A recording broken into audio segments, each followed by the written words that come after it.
Hello students, I am Saurabh Kumar and I am going to give demo on Coulomb's law. Okay, so what is Coulomb's law? It tells about the force between two charged particles when they are placed in static state, okay, or static condition, means they are at rest. So if there are two charged particles separated with the distance of, let's say, r, okay, then what will be the force that Q1 will apply on Q2 or Q2 will apply on Q1? Okay, so the first point, the force applied by Q1 on Q2 or the force on Q1 by Q2 will be known as F12. Okay, this will be called force on 1 by 2. Okay, this is, let's say, this is the charge particle 1 and this is the charge particle 2. Similarly, F21 will be force on 2 by 1. Okay, this is the force applied by 1 on 2. Okay, now the third point, let's talk about the direction also. Okay, the direction of force. So force on 1 by 2, if they are like charges, if they are like charges, then repulsion will be there. Okay, the force will be repulsive. If a like charges, opposite nature of charges, then the force will be, the nature of force will be attractive. Okay, attractive. Okay, so before going through the Coulomb's law, we have to know these things also. Okay, now मान लेते हैं कि ये Q1 है और ये Q2 है and they are separated with the distance r. Okay, ये मान लो कि negative charge है, ये मान लो positive charge है. तो what will be the force between 1 and 2? The direction of force will be attractive. Attractive means this one. Okay, this force will be equal to F on 1 by 2. This force will be equal to F on 2 by 1. Okay, means ये जो charge particle है ये इस charge particle को इस force से अपनी तरफ अट्रैक्ट करेगा और प्लस Q चार्ज पार्टिकल इस चार्ज पार्टिकल को F12 फोर्स से अपनी तरफ अट्रैक्ट करेगा. बेसिक बात यही है. ओके, नाउ इसके बाद देखते हैं because direction is very important in Coulomb's law. Okay, second point है, थर्ड जो पॉइंट है वो क्या है कि ये जो फोर्सेस होंगी, ये जो फोर्सेस होंगी ये always they will always act along the line joining of the two charges. Means मान लो एक चार्ज यहां है, एक चार्ज यहां है, एक चार्ज यहां है, तो इन दोनों के बीच में जो फोर्स लगेगा that will be along the line joining of these two charges. मान लो तीनों पॉजिटिव हैं, सो Q F23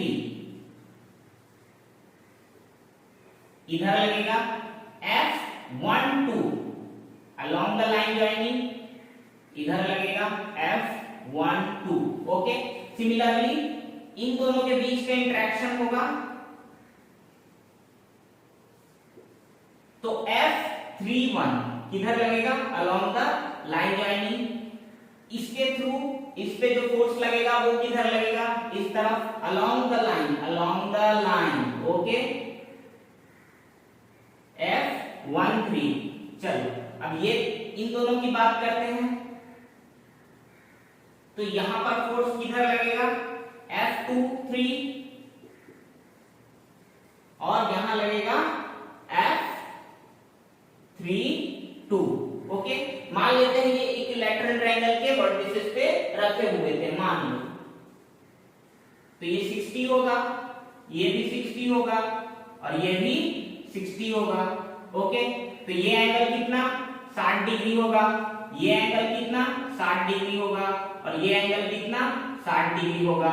Since the force is a vector quantity, so they all are vectors. They all are vectors. So net force we can easily find out. दो vector के बीच में angle 60 degree है, इसका resultant निकालना है, क्या हो जाएगा a square plus b square plus 2ab cos theta under root में। Okay, so in this way we can also find out the net force at each charge. Okay, but point क्या है याद रखने वाला कि force will always act along the line joining of 2 points. Okay, इसके बाद बात करते हैं, अच्छा एक चीज और इंपॉर्टेंट पॉइंट क्या है, that these forces always comes in a pair of action reaction. Okay, action reaction pair में ही एग्जिस्ट करेंगे। यहाँ पर हम देख सकते हैं that we can easily see that this is F21 and this is F12. F12 is not equal to F21. That is okay, but F12 is equal to F21. That is also okay.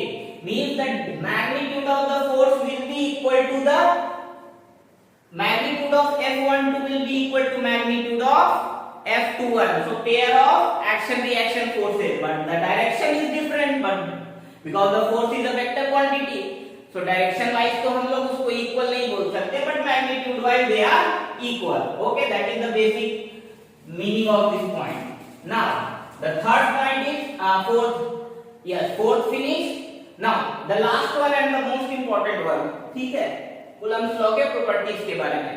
वो क्या है कि दो charges के interaction के बीच में अगर कोई तीसरा या चौथा या पांचवा या कितने भी चार्ज आ जाए, force between these two charges is not going to change. Okay, means let's say if there are two charge particles placed, मान लो कि यहाँ पर Q1 है और ये क्या है Q2 है, ठीक है। अब इनके बीच में कुछ फोर्स ऑफ अट्रैक्शन या रिपल्शन लगेगा, जरूर लगेगा। Okay, let's say the separation between them is smaller. Okay, अब बात करते हैं कि इन दोनों के बीच का फोर्स ऑफ अट्रैक्शन, तो क्या हो जाएगा force of attraction F12, okay, और F21, मैग्नीट्यूड वाइज दोनों सेम। चलो अब मान लेते हैं यहाँ पर दो चार्ज और ले आते हैं, मान लो एक चार्ज यहाँ है और दूसरा चार्ज यहाँ है, ठीक है। Let's say this is called से 3 और इसको बोल दो Q4। Okay, we have to find out the force on Q1 by these two charges now and the distance between them is, इसको बोल देते हैं A। कितने सेपरेशन पे है A और ये कितने सेपरेशन पे है B। ओके, तो याद रखना ये भी सेम पॉजिटिव नेचर के चार्ज, तो इस पे एक इधर लगेगा F31, इसके थ्रू इस पे लगेगा F41, ठीक है। तो याद रखना that net force on one will change. Yes, of course. Net force on one will change. ये तो चेंज होगा, but the force due to 2 on 1 will not change. समझ में आई बात? 1 पे 2 के कारण जो फोर्स लग रहा है उस फोर्स को कोई चेंज नहीं कर सकता है, ठीक है। हाँ, लेकिन 1 पे नेट फोर्स जो है लगने वाला वो चेंज करेगा because of the interaction of third and fourth charges. Q3 and Q4 के आने से इस पर नेट फोर्स चेंज होंगे, ऑफ कोर्स चेंज होंगे, but the force applied by 2 on 1 is not going to change. Okay, now let us talk about the Coulomb's law. ये थे जो कूलम्स लॉ के कुछ इंपॉर्टेंट प्रॉपर्टीज थे। अब एक्चुअल में कूलम्स लॉ है क्या, ठीक है। लॉ के बारे में पढ़ते हैं कि ये जो फोर्स हम लोग बता रहे हैं, फोर्स का कुछ मैग्नीट्यूड होता होगा, उस मैग्नीट्यूड की बात अब करेंगे। तो according to Coulomb's law, according to Coulomb's law, the force of attraction or repulsion between them is directly proportional to the product of the charges q1 and q2। और चार्जेस यहाँ पर साइन कन्वेंशन के साथ होगा, मगर मतलब कि ये अगर मान लो पॉजिटिव चार्ज है 2 कूलम का तो 2 कूलम, अगर ये नेगेटिव चार्ज है -3 कूलम का तो -3 कूलम। समझ में आई, ठीक है। सेकेंड जो पॉइंट है कि it is directly proportional to the product of the charges inversely proportional to the square of their distance, ठीक है। इन दोनों के बीच में जो सेपरेशन है उसके स्क्वायर के इनवर्स के बराबर होगा, ठीक है।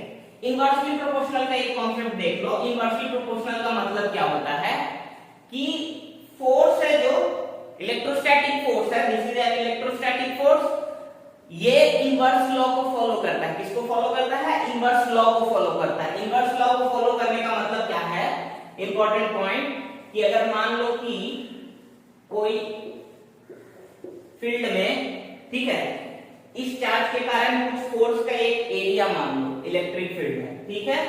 इस इलेक्ट्रिक फील्ड में मान लो किसी दूसरे चार्ज पार्टिकल को अगर इस इलेक्ट्रिक फील्ड में परपेंडिकुलरली अगर तुम छोड़ दोगे with the initial velocity u से, तो क्या करेगा, ये इलेक्ट्रिक फील्ड जो है इसको पैराबोलिक मोशन कराएगा। इनवर्स स्क्वायर लॉ का मतलब यही होता है, ठीक है। चलो ये हम लोग बाद में देखेंगे, अभी नहीं। Now let us talk about the Coulomb's law. F is directly proportional to Q1 Q2 and inversely proportional to R square। तो ये प्रोपोर्शनलिटी हटाने के लिए कुछ कांस्टेंट आना चाहिए जिसे कहते हैं कूलम्बियन कांस्टेंट। तो F can be written as K Q1 Q2 upon R square, okay, where K can be given by 9 into 10 to the power 9 Newton meter square per coulomb square, ठीक है। This is the magnitude of the force। ये क्या है? Magnitude of the force है। चलो अब इसके vector form में, क्योंकि ये दोनों वेक्टर फॉर्म में लिखे जाएंगे, तो वेक्टर फॉर्म में लिखने का क्या तरीका है, ठीक है। अच्छा यहाँ पर देख लो एक चीज, अभी जो फोर्स लिख रहे हैं उसके लिए जो k का वैल्यू है वो वैल्यू 1/4 पाई एप्सिलॉन नॉट होता है, जहां एप्सिलॉन नॉट होता है परमिटिविटी ऑफ फ्री स्पेस, ठीक है। और वैक्यूम ले लो, फ्री स्पेस और वैक्यूम की बात, अगर इसको उठाकर पानी में डाल दोगे, ठीक है, if we will put them in another medium, अभी इसके चारों तरफ क्या है, एयर है, एयर यानी वैक्यूम मान लो, ठीक है। तो अभी इसके चारों तरफ एयर है, वैक्यूम है, ठीक है। तो उस केस में जो k का वैल्यू है वो है ये, मतलब 9 into 10 to the power 9, ठीक है। अगर इस सिस्टम को उठा के पानी में डाल दोगे तो क्या होगा, तो पानी में डालने पर क्या होगा कि किसी फैक्टर से बढ़ेगा या घटेगा, वो हम चेक करेंगे कि बढ़ता है कि घटता है। बेसिकली घटता है, ठीक है, बट जब परमिटिविटी, रिलेटिव परमिटिविटी की बात करेंगे तब वो चीज देखेंगे, ठीक है। ओके,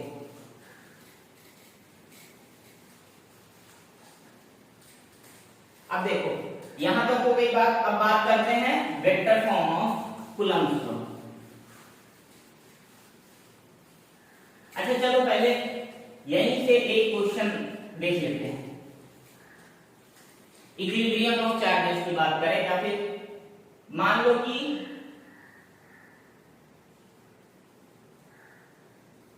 तीन चार्जेस है, ओके, तीनों का मैग्नीट्यूड है 1 कूलम 1 कूलम 1 कूलम, ये तीनों इक्विलैटरल ट्रायंगल के वर्टेक्स पे रखे हुए हैं, okay, 60 degree 60 60, separation 1 unit, okay, separation is 1 unit, charge is 1 coulomb 1 coulomb 1 coulomb, okay. Find the A, B और C, find the net force on A, ठीक है। तो कैसे निकालेंगे, तो देखो B के कारण A पर कितना फोर्स आएगा, एफ ए बी, सी के कारण ए पर एफ सी ए, ओके। एंगल कितना 60 डिग्री, ठीक है। तो नेट फोर्स किधर आएगा? ऑब्वियसली इधर आएगा, ऑब्वियसली इधर आएगा। तो नेट फोर्स कितना? तो F net can be written as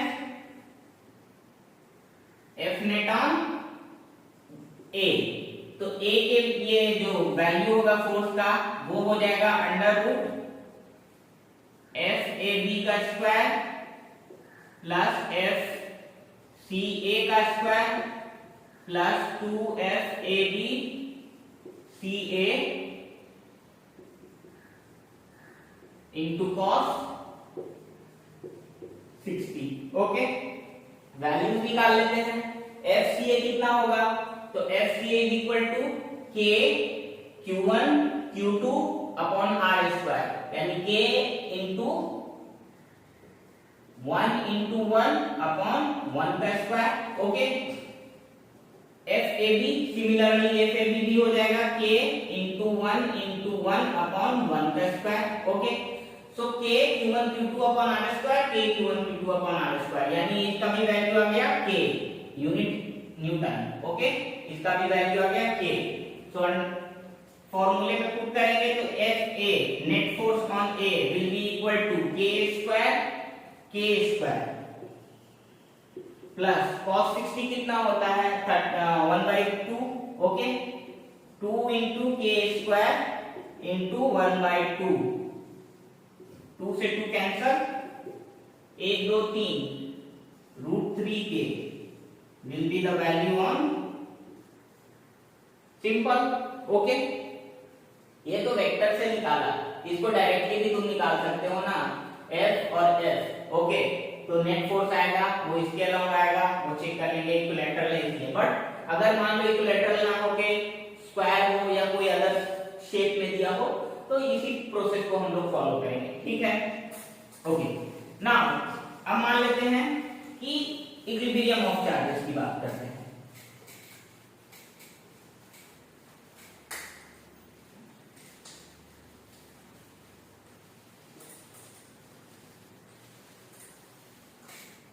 let's say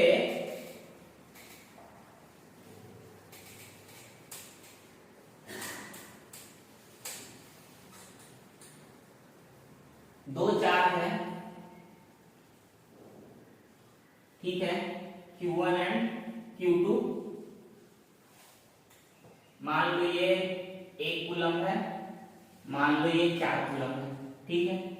अब कोई थर्ड चार्ज कहां रखें कि वो इक्विलिब्रियम है। इक्विलिब्रियम कंडीशन मतलब net force on that charge will be 0, ठीक है। मान लो कहीं रख देते हैं, ठीक है। थर्ड चार्ज Q है, इसे कहां प्लेस किया जाए कि ये इक्विलिब्रियम है, ठीक है।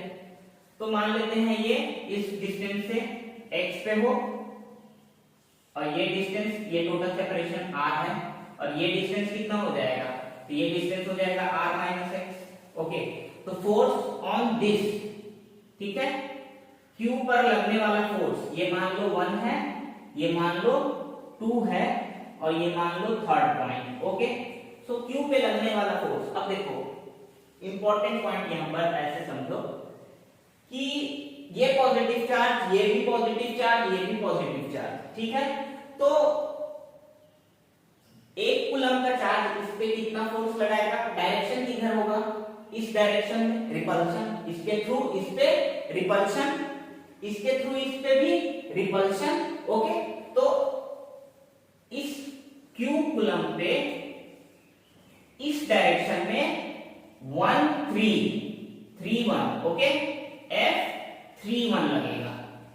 इसी Q कूलम पे इस चार्ज के कारण इस डायरेक्शन में रिपल्सिव फोर्स लगेगा, ओके, F 3 2। तो ऐसा पॉसिबिलिटी हो सकता है कि ये दोनों कहीं पर जाकर एक दूसरे को बैलेंस करें, उसी डिस्टेंस को हमें मेजर करना है। That distance is x that we have considered, okay। So let us talk about the condition F31 will be how much? F31 तो यहाँ और यहाँ इसकी बात हो रही है, तो क्या हो जाएगा k q q 1 coulomb, okay, upon r square means इन दोनों के बीच का सेपरेशन r माइनस x का होल स्क्वायर, ओके। F32 की बात की जाए तो कितना q इंटू 4, तो k q into 4 upon x square, okay. So similarly for equilibrium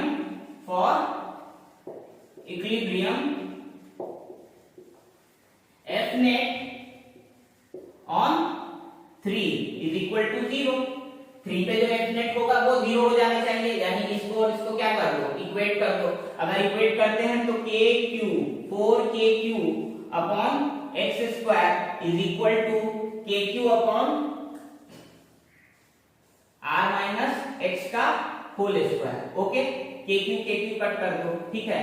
तो r माइनस x का whole square is equal to 4 into r square plus x square minus 2rx, okay, will be equal to x square, okay. अब यहां से check कर लेते हैं, यहां से क्या आएगा, इतना करने का जरूरत नहीं है, okay. So I can write it like that 4 into r minus x 2 into r minus x is equal to x, okay. ये x को क्या कर देंगे, अंडर रूट कर देंगे और ये अंडर रूट में खुद आ जाएगा, तो 4 इंटू r माइनस x का whole square is equal to x square हो गया, इधर रूट भेज दोगे तो ये वैल्यू आ जाएगा, ठीक है। तो 2r minus 2x is equal to x, 2r is equal to 3x, तो x इज इक्वल टू क्या आ जाएगा 2r बाई 3। x कितना वैल्यू हो गया 2r बाई 3 और ये आ जाएगा r बाई 3, ओके। अब यहाँ पे इंपॉर्टेंट पॉइंट, ठीक है, कि ये 1 कूलम है, ये 4 कूलम है, तो किसी थर्ड चार्ज पार्टिकल को ऑफ सेम नेचर को कहां प्लेस करें कि इक्विलिब्रियम में हो, तो आंसर आता है कि हैवियर पार्टिकल से 2/3 डिस्टेंस पर, ठीक है, और लाइटर पार्टिकल से 1/3 डिस्टेंस पर। मतलब एक्चुअल में जो डायग्राम होगा वो कुछ ऐसा होगा, एक्चुअल में डायग्राम होगा कि Q यहां होगा, okay. Q will be placed at this position और ये जो डिस्टेंस होगा ये r/3 होगा और ये जो डिस्टेंस होगा ये 2r/3 होगा। तो कॉन्सेप्ट यही होता है कि जब सेम नेचर के चार्जेस रखे हो ना, तो हमेशा लाइटर पार्टिकल की तरफ थर्ड पार्टिकल जो है वो जाएगा, तब जाके इक्विलिब्रियम एग्जिस्ट होगा, ठीक है, ओके। ये हो गया इक्विलिब्रियम ऑफ चार्जेस। इसमें बहुत तरीके के चेंजेस करके क्वेश्चन दिए जा सकते हैं, जैसे कि इसमें से एक को माइनस कर देगा, एक को प्लस कर देगा, okay. Right now whatever we have solved, we have already considered that these two charges are fixed, okay. अभी जो भी क्वेश्चन हम लोग ने सॉल्व किया ये दोनों फिक्स्ड कंडीशन में था, ठीक है। अगर ये दोनों फिक्स नहीं रहेगा तो कंडीशन कुछ और होगी, उस पे फिर फर्दर सवाल सॉल्व करेंगे। और अभी देखते हैं हम लोग थर्ड पॉइंट, जो vector form of Coulomb's law.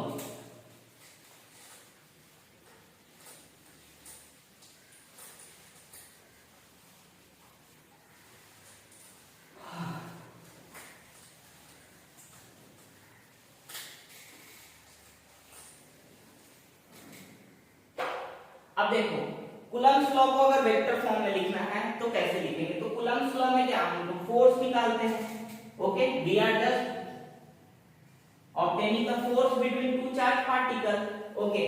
So let's say this is q1 and this is q2 and the separation is r, okay. So this is the f21 and this is f12. Again I am considering the charged particles are positive, okay. Now if I have to write force in a vector form or any vector, कोई भी vector लिखना है तो कैसे लिखते हैं, magnitude लिख दिए और इसके साथ एक यूनिट वेक्टर इसी डायरेक्शन में अटैच कर दो, ओके, अलोंग द डायरेक्शन। तो ये फोर्स किस डायरेक्शन में लगता है, शुरू में ही बोल चुके हैं कि द फोर्स ऑफ अट्रैक्शन और repulsion, the electrostatic force will act along the line joining between two charges. Okay, तो ये जो चार्ज है इसके लाइन ज्वाइनिंग के अलोंग लगेगा, ये लाइन ज्वाइनिंग हो गया, इसका यूनिट वेक्टर हो गया R vector R cap. Okay, तो जब भी जो फोर्स लगेगा वो लाइन ज्वाइनिंग के अलोंग लगेगा, तो इस मैग्नीट्यूड को डिफाइन करना है वेक्टर के फॉर्म में, तो आर का कैप लगा देंगे, यानी आर डायरेक्शन आर वेक्टर के लिए एक यूनिट वेक्टर लिख देंगे। ठीक है, अब इस आर वेक्टर को लिखने का तरीका है, ठीक है, if we are talking about F12, इस केस में आर कैप जो होगा वो 2 से 1 के डायरेक्शन की ओर होगा। ठीक है, then in that case we will talk about R12। Okay, R12 की बात करेंगे, मतलब कि अगर F12 लिखना है तो F12 के लिए क्या होगा, मैग्नीट्यूड ऑफ F12 और F इंटू R12 क्या। ठीक है, अगर हम लोग बात कर रहे हैं F21 के लिए, F21 के लिए, तो F21 को लिखने का तरीका है mod of F21 into R21 cap. Okay, ये यूनिट वेक्टर 2 to 1 के लिए, ये यूनिट वेक्टर 1 to 2 के लिए। Now R12 can be written as R12 can be written as the unit vector of R12। तो पहले क्या लिखेंगे, R1 vector minus R2 vector upon mod of R1 vector minus R2 vector.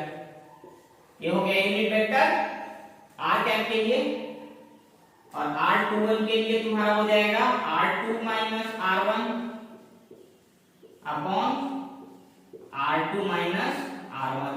Okay, ये हो गया। तो सिमिलरली जब force लिखना होगा वेक्टर फॉर्म में F12 के लिए, वो क्या हो जाएगा, F12 के लिए लिखना हो तो कैसे लिखेंगे, K Q1 Q2 upon mod of R1 minus R2 का square into R1 minus R2 upon mod of R1 minus R2 square, और ये और क्यूब में आ जाएगा, तो कितना हो जाएगा, K Q1 Q2 mod of R1 minus R2 का whole cube into R1 vector minus R2 vector. Okay, ये हो गया F12, और F21 की बात करें तो F21 will be equal to K Q1 Q2 upon mod of R2 minus R1 into R2 vector minus R1 vector. Okay, that is the vector form of Coulomb's law. Okay, एक example देख के finish करते हैं।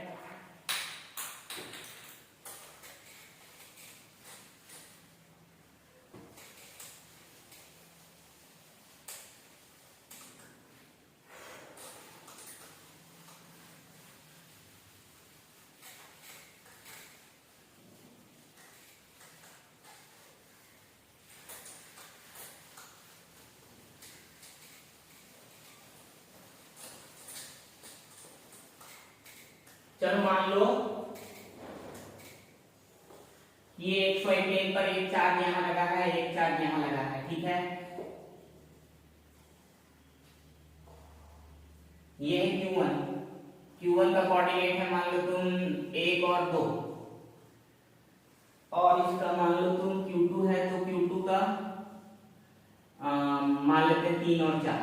ठीक है, चलो Q1 और Q2 भी मान लो 1 कूलम है, और ये भी मान लो 1 कूलम है। ठीक है, हाँ, क्वेश्चन है, ये पॉइंट A है, ये पॉइंट B है। ओके, तो निकालना है FAB और FBA। ठीक है, चलो देखते हैं। तो सबसे पहले बात करते हैं सेम चीजों की। ये है तुम्हारा ऑरिजिन, ये XY प्लेन है। ठीक है, तो ये हो गया तुम्हारा R1, ये हो गया तुम्हारा R2। ओके, अब देखो F12 की अगर बात करें, F12 तो K Q1 Q2 R1 minus R2 का cube into R1 minus R2। Okay, F12 की बात करते हैं तो देखो R1 माइनस R2 अगर निकालना है, R1 माइनस R2 अगर निकालना है तो R1 माइनस R2 मतलब कि इसके x1 और इसके x2 में डिफरेंस, उसके बाद इसके y1 और इसके y2 में डिफरेंस। ओके, तो R1 माइनस R2 यानी डेल्टा R12 ये कैसे लिखा जाएगा, 1 minus 3 I cap plus 2 minus 4 j cap, 2 minus 4 j cap. Okay, और यही अगर R21 लिखेंगे तो कैसे लिखेंगे, R2 minus R1 3 minus 1 I cap plus 4 minus 2 j cap. Okay, चलो तो इन दोनों का वैल्यू कितना आ गया, minus 2 minus 2 I minus 2 j। Okay, ये आ जाएगा प्लस में, प्लस 2I प्लस 2j।